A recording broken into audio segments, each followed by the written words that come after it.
Good morning friends, welcome to my channel उनकी मोहब्बत और आप देख रहे हैं unconditional love bonus episode. Last part में हमने देखा था कि जहाँ पर जो रिद्धि रहती है वो अपनी रेगुलर वर्क पे लग जाती है और साथ ही साथ कायरा भी अपनी रेगुलर लाइफ पे लग जाती है। वो बहुत फोकसली अपनी स्टडीज़ पे फोकस कर रही रहती है, उसे पढ़ाई करनी रहती है, वो पढ़ाई पे बहुत ज़्यादा ध्यान दे रही रहती है और वो अब पहले से बहुत ज़्यादा सुधर चुकी थी। वो अपने घर के कामों को भी काफ़ी अच्छे से मैनेज करती थी, अपनी फैमिली को भी मैनेज करती थी और अपनी स्टडीज़ पे भी फोकस कर रही थी। ये देखकर तो कायरा काफ़ी ज़्यादा खुश थी। दूसरी तरफ जो रश्मि और जिया थे, वो लोग भी अपनी लाइफ को अच्छे तरीके से जी रहे थे। पर अगर रश्मि पे कोई भी आँच आती थी तो जिया हमेशा से अवेलेबल रहती थी और जिया खड़े होकर हमेशा से उसके लिए स्टैंड लेती थी। और उसने ये कहा था स्टूडेंट से कि मैं स्टैंड लेने के लिए तो हमेशा से रेडी हूँ, चाहे वो का क्या बोलते हैं हमारी रश्मि हो या कोई और भी हो, मैं सबके लिए स्टैंड लूँगी क्योंकि ये मेरे दिल के सबसे ज़्यादा करीब है। अब उसके आगे जो हमारी रिद्धि रहती है, वो जब घर पे वापस आती है तभी कायरा आराम से अपसेट तरीके से बैठी रहती है। तो रिद्धि उसके पास आकर बैठती है सोफे पे और कहती है कि क्या हुआ है, तुम इतनी अपसेट क्यों बैठी हो। तो कहती है कुछ नहीं। तो कहती है क्यों, कहीं अटक गई हो क्या, कोई चीज़ की स्टडी करनी है और तुम्हें काम नहीं हो पा रहा है, मुझे बोलो, मैं तुम्हारी हेल्प कर दूँगी। तो वो कहती है कि नहीं, मैं कहीं अटकी नहीं हूँ और ना मुझे कोई हेल्प की ज़रूरत है। तभी वो बहुत प्यार से आके बोलती है क्या हुआ है मेरा बच्चा, आपको हेल्प की भी ज़रूरत नहीं है और आप इतने सैड बैठे हो और आपको इतना सैड देखना मुझे अच्छा भी नहीं लगता है, तो आप मुझे बताओ ना क्या प्रॉब्लम हुई है। तभी वो हंसते हुए कहती है प्रॉब्लम कोई इतनी बड़ी तो है नहीं है कि मुझे आपको बता के कुछ डिस्कस करना पड़े, और मैं साइलेंट इसलिए हूँ क्योंकि मैं कुछ अलग ही चीज़ सोच रही हूँ। तभी रिद्धि बोलती है अच्छा आप सोचते रहो जब तक मैं चाय बनाकर आ जाती हूँ, और आप अगर आपका सोचना बंद हो जाए तब आप मुझे बता दीजिएगा। और ये बोलकर रिद्धि वहाँ चली जाती है, वो चाय बनाने लगती है। रि- रिद्धि काफ़ी अच्छे से चाय बना रही रहती है और चाय बनाते टाइम वो बार बार कायरा की तरफ देख रही थी। कायरा एक अलग ही सोच में डूबी हुई थी। कभी वो अपने पैर को हिलाती, कभी वो हाथों को हिलाती, कभी वो अपने नील्स को बाइट करने वाली सिचुएशन में आ जाती, कभी वो अपने सर पे खो जाती। वो अलग अलग तरीक़ों से कुछ ना कुछ सोच ही रही थी। उतनी देर में जो रिद्धि के पापा होते हैं वो भी घर पर आ जाते हैं और रिद्धि उसी तरफ देख के बोलती है कि कायरा पापा आ गए हैं। तो पापा को देखकर कायरा एकदम से अपनी सोच से बाहर निकलती है और कहती है कि अच्छा ठीक है, हाँ पापा बोलो ना आप। हाँ हाँ, सॉरी सॉरी, मैंने देखा ही नहीं। तो कहती है कि कुछ नहीं। तभी कायरा उठती है, किचन में जाती है और वहाँ से पानी लेकर आती है पापा को देने के लिए, क्योंकि पापा ऑफिस से थके हुए आए थे तो उसकी एक रिस्पॉन्सिबिलिटी थी कि वो पानी दे। इट्स जस्ट अ ग्रीटिंग वे। तो उसके पापा बोलते कि कहाँ सोच में डूबी हुई थी आप कायरा। तो वो बोलती है नहीं पापा जी, मैं कहीं डूबी नहीं थी, लेकिन मैं कुछ सोच रही हूँ बट मुझे समझ में नहीं आ रहा कि जो मैं सोच रही हूँ वो सही है कि नहीं, मुझे करना चाहिए, सही है कि नहीं। रिद्धि वहाँ पर सिर्फ स्माइल कर रही रहती है क्योंकि इससे पहले सवाल तो रिद्धि ने भी पूछा था और कायरा कुछ जवाब देना ही नहीं चाहती। जो रिद्धि के पापा होते हैं वो फिर से पूछते कायरा बताओ ना क्या हुआ है। तो कायरा बहुत देर तक सोचती रहती है। फिर रिद्धि वहाँ से आके बोलती है पापा मैं भी जब से उससे यही पूछ रही हूँ कि क्या हुआ है क्या हुआ है, क्या तो मुझे बताओगी। तो बताएंगे। तो कहती पापा आपको पता है ना मेरे 1 महीने के बाद एग्ज़ाम है।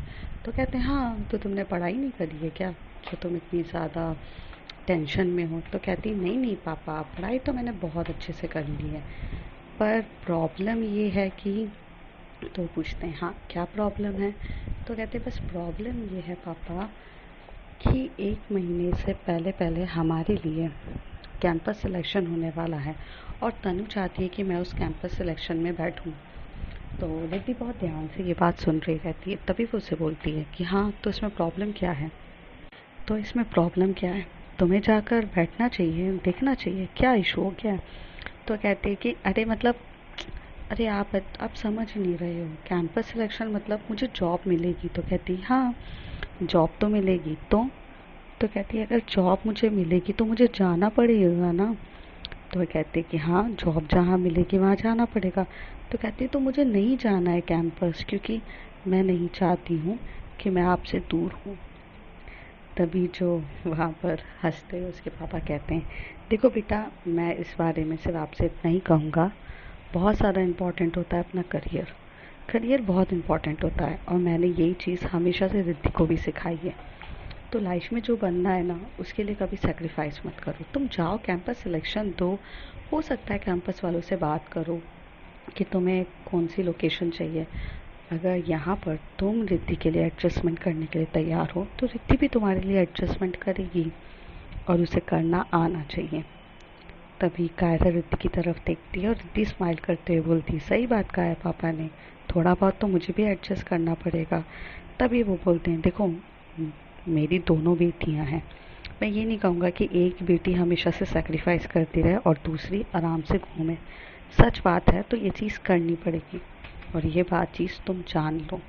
रिद्धि मैं तुम्हें भी कह रहा हूँ, अगर कायरा को कहीं और जाना है जॉब करने तो तुम उसे रोकोगी नहीं। तो वह तो अपने पापा की तरफ चाय देते हुए कहती है, पापा मैं कभी नहीं रोकूंगी और मैंने कभी उनको रोका भी नहीं है, पर उनसे तो पूछो कि उनकी इच्छा है कि नहीं। तभी वो कहती है कि पापा रिद्धि तो मुझे कभी रोकती नहीं है ना, टोकती नहीं है, इसी बात का तो मुझे प्रॉब्लम है।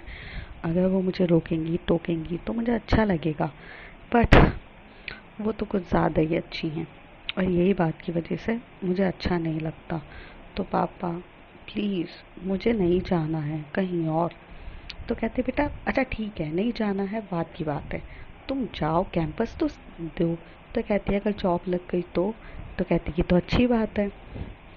तो वो कहती है आपके लिए अच्छी होगी ना, आपको तो मुझसे छुटकारा मिल जाएगा, आप तो यही चाहती हैं ना, बट मुझे नहीं जाना है पापा। तो उसके पापा कहते हैं अच्छा तुम लोग बाद में लड़ लेना, पहले ये बताओ कि कहाँ कब से कैंपस स्टार्ट हो रहे हैं। कहते 1 वीक के बाद से स्टार्ट हो रहे हैं।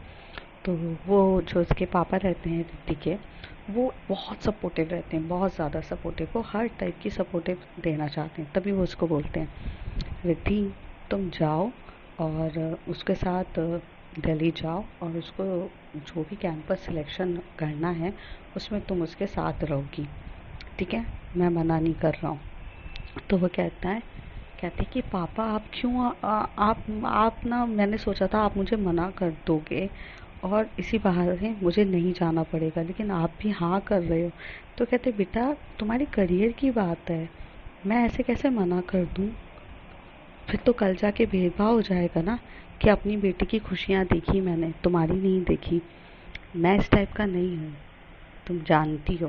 तो कहती है कि हाँ पापा मैं जानती हूँ, लेकिन आप समझो ना मुझे नहीं जाना है। तो कहते हैं बेटा ऐसे नहीं चलता है।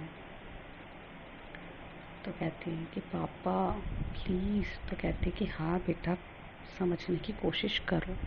तो कहती है पापा मना कर दो ना। तो कहती है कि नहीं नहीं तुम जाओ और जाकर देख कर आओ। इस बात से जो कायरा रहती है वो काफ़ी ज़्यादा अपसेट हो जाती है और वो भागकर अपने रूम पर चली जाती है। वो ये चाहती थी कि उसके पापा उसे मना कर दें ताकि वो नहीं जा पाए, लेकिन उसके पापा तो इतने सपोर्टिव रहते हैं कि उल्टा वो और इनिशिएटिव करते हैं जाने के लिए। रिद्धि देखती है और रिद्धि बोलती है थैंक यू पापा, आपने उसे इतना सपोर्ट किया। तो कहते वो तो मैंने किया है लेकिन वो तो गुस्सा हो गई है। तो कहती पापा कोई ना, मैं बना लूँगी आप उसको टेंशन मत लो। तो कहती है कि कैंपस सिलेक्शन के लिए तो जहाँ तक मुझे पता है बहुत सारे राउंड होते हैं ना, अलग अलग तरीके के राउंड होते हैं ना। तो कहती है कि हाँ पापा राउंड तो बहुत सारे होते हैं, आप उसकी टेंशन मत लो, वो तो मैं देख लूँगी, उस बात का कोई भी टेंशन मत लो। और यहाँ से जो रिद्धि रहती है वो चाय का कप लेकर ऊपर की तरफ जाती है, चाय की कप लेकर जाती है। तभी वहाँ पर जो हमारी कायरा रहती है वो बोलती है रिद्धि मैं आपकी हर बात समझती हूँ बट आप भी मेरी बात को समझो, प्लीज़ मुझे नहीं जाना है। तो कहती है अच्छा तुम्हें नहीं करनी है जॉब तो कोई प्रॉब्लम नहीं है, तुम्हें कुछ नहीं करना है वो तुम्हारे ऊपर है, पर कम से कम देख कर तो आओ और कम से कम थोड़ा सा अच्छे से जाओ, थोड़ा स्माइल कर दो। अरे इसी बहाने हम दिल्ली जाएंगे, थोड़ा घूम फिर लेना, अपने दोस्तों से मिल लेना। तो कहती है कि नहीं यार रिद्धि मुझे नहीं मिलना है, मुझे पता है अगर मेरी जॉब लग गई तो आप मुझे पक्का भेज दोगे अपने से दूर और मुझे आपसे दूर होना गवारा नहीं है। तो कहती है पापा ठीक है वो तुम्हारी पर्सनल चॉइस होगी, उस पर मैं तुम्हें 1 मिनट के लिए भी कुछ नहीं बोलूँगी, लेकिन ये बात भी तो सही है ना तुम्हें जाना चाहिए। तो कहती है नहीं मुझे नहीं जाना है और ऐसे बोल के कायरा बहुत उदास होकर बैठ जाती है। तभी उतनी देर में तनु का फ़ोन आता है। तनु कहती है क्या डिसाइड किया है तुमने, तुम चल रही हो ना? तो कायरा वहाँ से फ़ोन पे बोल देती, नहीं तनु, मुझे कोई नहीं जाना है, मैं कोई कैंपस सिलेक्शन नहीं करूँगी। तभी वो कहती है, अरे तू पागल है क्या, करना, कोई इशू नहीं है। तो कहती है, मैंने कहा ना मैं नहीं करूँगी। और ऐसे करके वो फ़ोन काट देती है। तभी फ़ोन काट के वो वहाँ पे पटक देती है। तो वो कहती है, अच्छा रिद्धि, मुझे जाने दो। और यहाँ से वो बोलकर वहाँ से चली जाती है। रिद्धि फ़ोन उठाती है और वो कॉल बैक करती है और बोलती है कि हाँ बोलो। तो कहती है कि तूने मुझे फिर से फ़ोन कट करके चली गई, तू मुझसे इतना गुस्सा क्यों रहती है? तो वहाँ से रिद्धि बोलती है, मैं बोल रही हूँ। उसे तो थोड़ा गुस्सा रहेगा ही ना, क्योंकि उसे घर से सब तरीके से परमिशन मिल गई है। तो कहती है, रिद्धि मैम वो आएगी क्या कैंपस में? तो कहती है, वो आएगी और हम नेक्स्ट वीक आ रहे हैं कैंपस के लिए। तो मुझे सारा डॉक्यूमेंटेशन क्या चाहिए, सारी चीज़ें मुझे बता दो, मैं हर चीज़ तैयार करके रखूँगी और एक रिज्यूमे भी बना दूँगी। तो कहती है कि आप उसका रिज्यूम बनाओगे तो आप क्या मेरा भी बना दोगे? तो कहती है कि ऑफ कोर्स मैं तुम्हारा भी बना दूँगी, मुझे बता देना क्या करना है। रिद्धि अच्छे से बात करती है तनु से और तनु से सारी चीज़ें बता रही रहती है। कायरा तो ये दूर से देख रही रहती है, लेकिन उसका मन बहुत ज़्यादा बेचैन रहता है, क्योंकि उसे अब इतनी ज़्यादा रिद्धि के साथ लगाव हो चुका रहता है कि अब वो उससे एक पल भी दूर जाने के लिए अलाउ नहीं रहती है। पर कहते हैं ना, मोहब्बत से भी बढ़कर कुछ होता है तो वो होता है अपना खुद का आत्मनिर्भर। तो वो ही चाहती थी कि बने, कायरा आत्मनिर्भर बने, बस यही चाहती थी रिद्धि। थोड़ी देर तक इनके बीच में ऐसी अनबन रहती है, लेकिन जब रात का टाइम आता है तो वो जो रिद्धि होती है वो कायरा को हक करने लगती है, हक करके सो रही रहती है। पहले तो वो बहुत हटा देती है, हाथ हटाओ, क्योंकि उसे पता रहता है कि रिद्धि जब उसे इस तरीके से हक करेगी तो वो उसके मन की सारी बातें मनवा लेगी। पर फिर वो मना कर देती है। तो फिर वो कहती है कि बेबी यू लव मी। यहाँ पे पहली बार रिद्धि ने ये सवाल पूछा था। तो कायरा टर्न होके बोलती है, ये सवाल आप मुझसे पूछ रहे हो? तो कहती है कि हाँ मैं पूछ रही हूँ, डू यू लव मी? तो कहती है, of course I love you. तो कहती है, तो देन मेरी बात मानो, एक बार कैंपस सिलेक्शन दे कर देखो, तुम्हारा नहीं होगा तो भी कोई प्रॉब्लम नहीं है, और अगर हो भी जाता है तो वहाँ पर अपनी कंडीशन रखना, और अगर सामने वाला तुम्हारी कंडीशन को फॉलो नहीं करता है तो तुम नहीं करोगी जॉब तो भी मैं खुश रहूँगी, ठीक है? पर एक बार ट्राई तो करो। तो कहती है, पक्का? तो कहती है कि हाँ बाबा पक्का, तुम्हें जैसा करना है तुम करो, पर एक बार चलो तो सही। और ये बोलकर वो कायरा के फोरहेड पे किस कर रही रहती। कायरा के फोरहेड पे किस करते करते रिद्धि उसके लिप पे भी किस करना स्टार्ट कर देती है, और रिद्धि का ये किस देखकर वो काफ़ी ज़्यादा खुश होती है, और दोनों के बीच में थोड़ा सा मोर देन किसिंग होने लगता है। दोनों एक दूसरे के साथ थोड़ा मस्ती मजाक करते हैं, किस करने लगते हैं, प्यार करने लगते हैं, और दोनों का इस तरीके का एक दूसरे के साथ व्यवहार होना स्टार्ट हो जाता है। फिर इन लोगों के नेक्स्ट डे जो रिद्धि रहती है वो सारी तैयारियां कर रही रहती है, सारे डॉक्यूमेंटेशन करती है, वो सारी चीज़ें कंप्लीट करती है ऑफिस में जाकर। पहले तो तभी वहाँ पर रश्मि बोलती है, अरे बाप रे, किसी का तो डॉक्यूमेंटेशन तैयार हो रहा है। तो वो उसे भी बताती है रश्मि को कि ये सब चीज़ें। तो कहते कि हाँ अगर करियर की बात है तो डेफिनेटली जाना चाहिए। तो ये बोल के सब उसको सपोर्ट करते हैं, और ये चीज़ एक्चुअल में सबको काफ़ी अच्छी लगती है कि शादी होने के बाद भी अगर आपका पार्टनर आपको जॉब करने के लिए और हर एक चीज़ के लिए पहले जैसा ही सपोर्ट करे तो वो तो काबिल तारीफ़ होती है। तो वही एक चीज़ उसके साथ हो रही रहती है। फिर थोड़ी टाइम के बाद वो सारा डॉक्यूमेंटेशन तैयार कर लेती है और वो वहाँ से जाने के लिए तैयार हो जाती है। ऐसी ऐसी 2-3 दिन मतलब तैयारियों में काफ़ी चीज़ के लिए बीत जाते हैं, और अब वो वक्त आ जाता है कि जहाँ पर कैंपस सिलेक्शन हो। तो ये लोग दिल्ली के लिए निकल जाते हैं।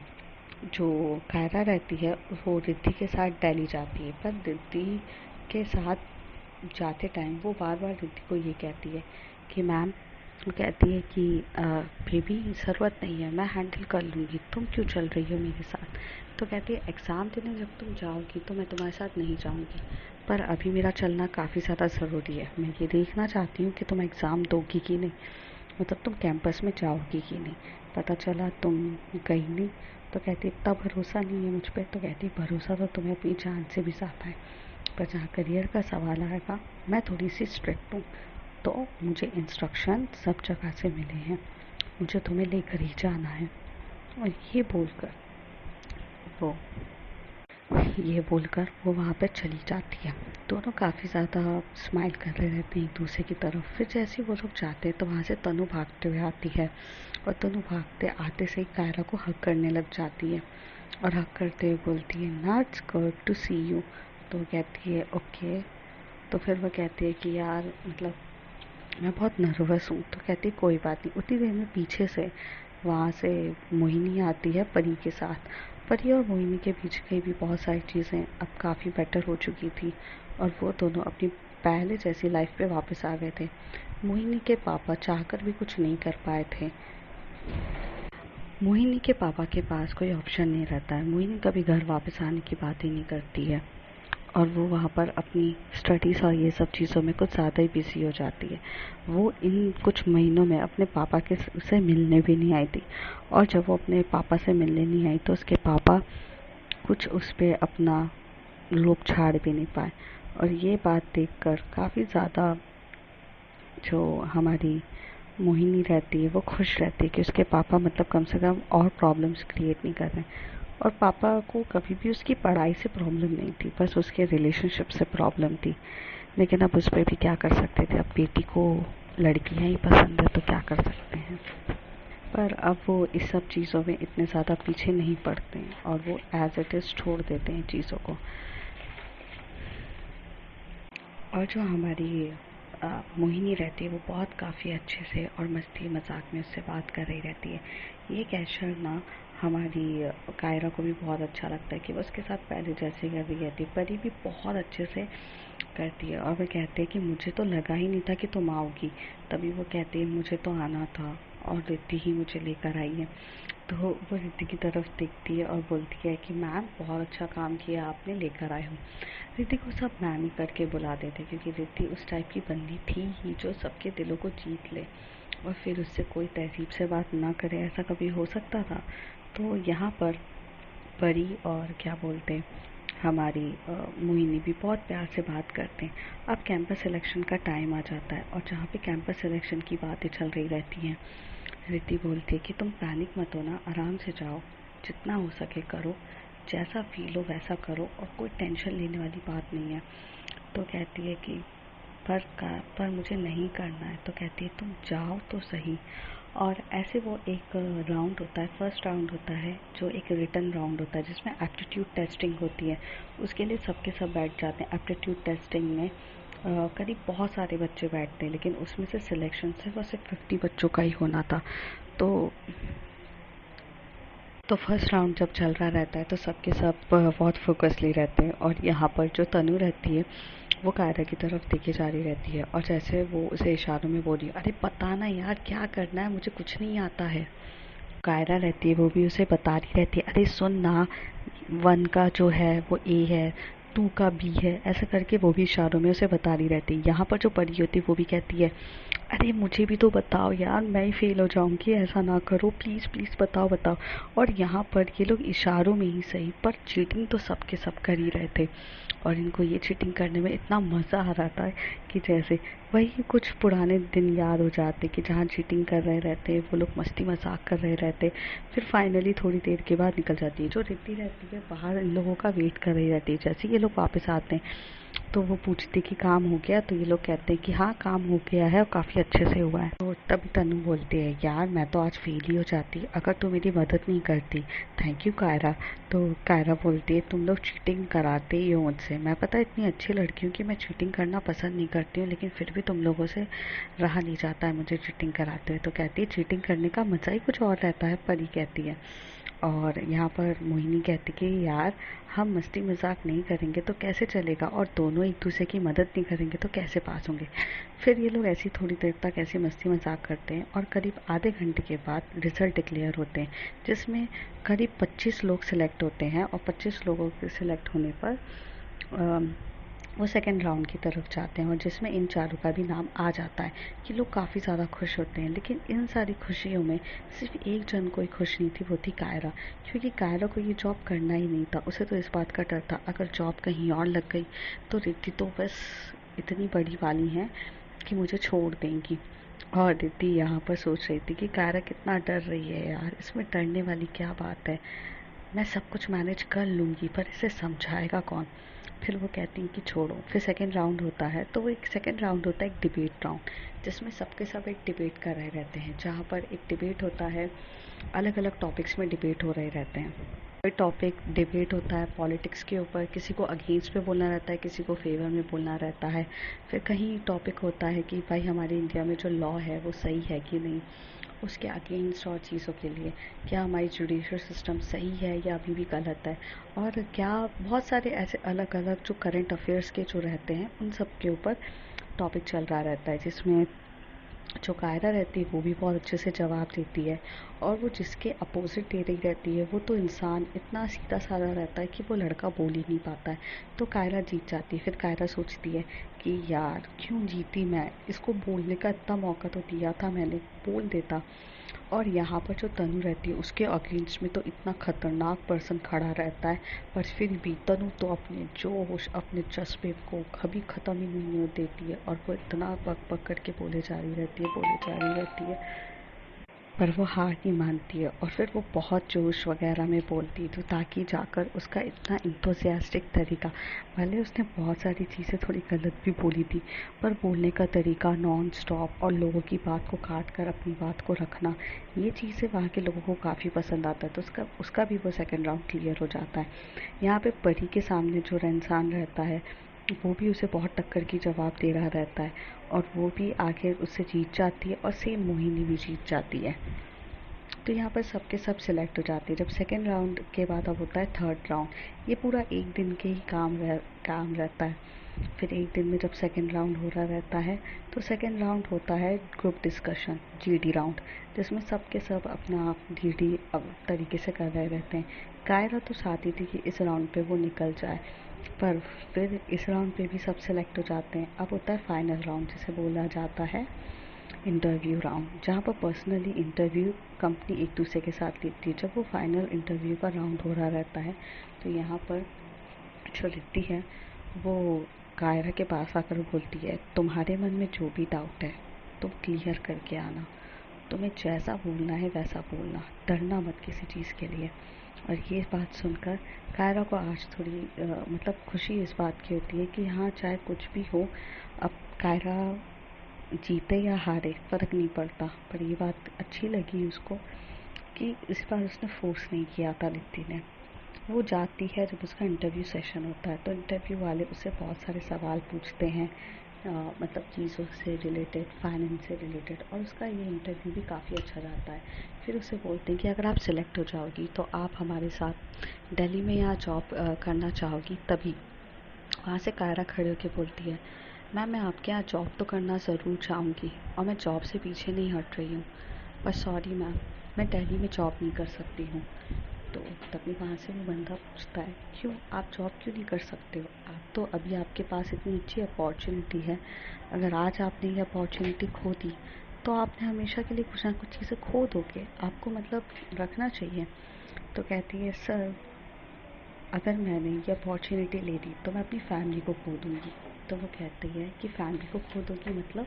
तो कहते हैं कि सर मैं मैरिड हूँ और मेरी शादी जस्ट अभी रिसेंटली हुई है, कुछ 5 मंथ्स पहले। तो कहते हैं इतनी जल्दी? तो कहती है कि हाँ लव मैरिज है ना सर, कॉम्प्लिकेशंस आ गए थे, अगर जल्दी शादी नहीं करती तो शायद मेरा पार्टनर किसी और से शादी हो जाती। तभी वो बोलते हैं कि ओके तुम्हारा पार्टनर, ओके फाइन, तो तुम्हारे पार्टनर को कोई ऑब्जेक्शन नहीं है तुम्हारे मतलब इन सब चीज़ों पे? वो कहते कि नहीं, इवन मुझे ऑब्जेक्शन है, पर मेरे पार्टनर तो मुझे यहाँ पर लेकर आई है और इतने अच्छे से सपोर्ट करे जा रही है, वो तो ये चाहती है कि मैं अच्छे से निकालूँ हर एक चीज़ें। तभी वो कहते हैं कि आपकी पार्टनर मतलब आपकी पार्टनर फीमेल है? तो कहते हैं कि हाँ मेरी वाइफ है। तो वो कहती है कि हाँ मेरी पार्टनर फीमेल है, और सर कोई प्रॉब्लम है क्या फीमेल पार्टनर से? तो वो कहते हैं, तो आगे एक और लड़की रहती है, वो कहते हैं so you belong to LBGT community. तो कहते हैं yes ma'am, it is a crime to be belong to the LBGT community. तो वो कहते हैं नो नो, मैं आज तक किसी लड़की को इतना फ्रिक्वेंटली और क्लियरली बोलते हुए नहीं देखा मैंने, क्योंकि अक्सर ये सारी चीज़ें लोग हाइड करते हैं। लोग जॉब के लिए हर एक चीज़ के लिए झूठ बोल देते हैं, और यहाँ पर आप झूठ बोलने के बजाय एकदम सच सच कह रही हैं। आपको इस बात का डर नहीं है कि आपकी जॉब जा सकती है अगर आप इतना भी क्लियरली सब कुछ बताएंगी। तो वो कहती है जिसे अपनी खुद की सेक्सुअलिटी पे होने पे शर्म आ जाए, वो इंसान हर चीज़ को हाइड करेगा। मैं प्राउड हूँ जो मैं हूँ, और मेरे पास जब इतनी अच्छी पार्टनर है जो पूरी दुनिया के सामने खड़े होकर मुझे अपनी वाइफ कहने से पीछे नहीं हटती है, तो मुझे किस बात की शर्म आएगी सर। तो कहते हैं कि कौन है आपकी ऐसी पार्टनर। तो सब लोगों को बहुत ज़्यादा क्यूरियसिटी होती है। तभी रिद्धि कहती है कि आप अपना यूट्यूब चैनल और यूट्यूब पे जाइए और वहाँ पर एक सर्च करिए प्रोफेसर बोल्ड स्टेटमेंट करके आप सर्च करिए। आपको एक सबसे पहले जो वीडियो आएगी वही मेरी वाइफ है। तो ये लोग जाते हैं यूट्यूब पे चेक करते हैं, और वहाँ पर वो जो उनकी पहले एक वीडियो वायरल हुई थी ना जब इनोवेशन के टाइम पे, वो वीडियो आज भी नेट पे रहती है। और जैसे ही वो देखते हैं तो कहते हैं तो तुम इनकी हो, तुम एक प्रोफेसर की वाइफ हो। तो कहती है कि हाँ ये मेरी वाइफ है। तो मुझे किस बात का है, क्योंकि शिक्षा देने वाली इंसान जब अपनी सेक्सुअलिटी को अच्छे से एक्सेप्ट कर चुकी है, वो किसी चीज़ से नहीं डरती, तो मैं कैसे डरूँ। सो सॉरी मैम, मैं ये जॉब दिल्ली में तो नहीं कर सकती हूँ, बट अगर आपकी कोई ब्रांच अहमदाबाद में होगी तो मैं डेफिनेटली करना ज़रूर चाहूँगी। तो वो कहते हैं है तो हमारी ब्रांच, लेकिन we will think about that, क्योंकि अभी हम लोग रिक्रूटमेंट सिर्फ दिल्ली के लिए ले रहे थे। तो कहती श्योर मैम, आपको जैसा लगे, आपको ठीक लगे तो आप दीजिएगा, और अगर नहीं लगे तो कोई भी इशू नहीं है। वैसे भी अब मेरे लिए मेरी फैमिली और मेरा पार्टनर बहुत इम्पोर्टेंट है, क्योंकि एक टाइम था जहाँ पे मैंने अपनी अपनी इज्जत और अपनी चीज़ों के लिए अपने पार्टनर को खो दिया था। अब मेरे में हिम्मत नहीं है अपने पार्टनर को खोने के लिए, और उस पार्टनर को जिसने गर्व के सामने सबके सामने खड़े होने की हिम्मत रहती है। So she is proud of their sexuality, so I am proud of my sexuality. तो ऐसे बोलकर वो वहाँ से चली जाती है। वहाँ के लोग काफ़ी ज़्यादा शॉक्ड हो जाते हैं कि बंदी इतना बोल्ड इंटरव्यू देकर गई है। तभी वो कहती हैं कि ये कौन है। सबको ज़्यादा क्यूरियसिटी होती है कि इसके बारे में जानने के लिए, तो इसका एडमिट क्वालिफिकेशन सब कुछ के बारे में पता कर रहे रहते हैं। फिर इसके साथ तो रिद्धि का भी चेक कर रहे रहते हैं। तो जब रिद्धि बाहर खड़ी रहती है तो वो बोलती है कि आप तुम दे आई इंटरव्यू। तो कहती है कि हाँ मैं दे आई, मैं तो खुल कर दे आई। फिर वो उसे सारी बात बताती। तो रिद्धि बोलती कि इतना भी बोल्ड होने की ज़रूरत नहीं थी, जॉब तो ले लेती। तो कहती नहीं, जब आप डरते नहीं हो तो फिर मैं कैसे डरूँ। और ये बात पे वो भी बहुत बोल्ड तरीके से अपना इंटरव्यू दे देती है। काफ़ी मस्त मजाक वाले में होते हैं। यहाँ पर जो तनु रहती है वो भी अपना इंटरव्यू देकर जाती है, उससे कुछ सवाल पूछे जाते हैं। और दूसरी तरफ हमारी जो परी और मोहिनी, इन सब से भी इंटरव्यू पूछे जाते, सबके सब बहुत अच्छे से देते। इवन पुनीत का तो बहुत अच्छे कंपनी में ऑलरेडी सिलेक्शन हो चुका था। पुनीत ने एक पहले ही ओपन कैंपस दिया था, जिस ओपन कैंपस में उसने सिलेक्शन हो चुका था उसका। उसने इतना अच्छा दिया था कि उसे इस कैंपस में बैठने की ज़रूरत ही नहीं थी। उसने इतना अच्छा दिया था।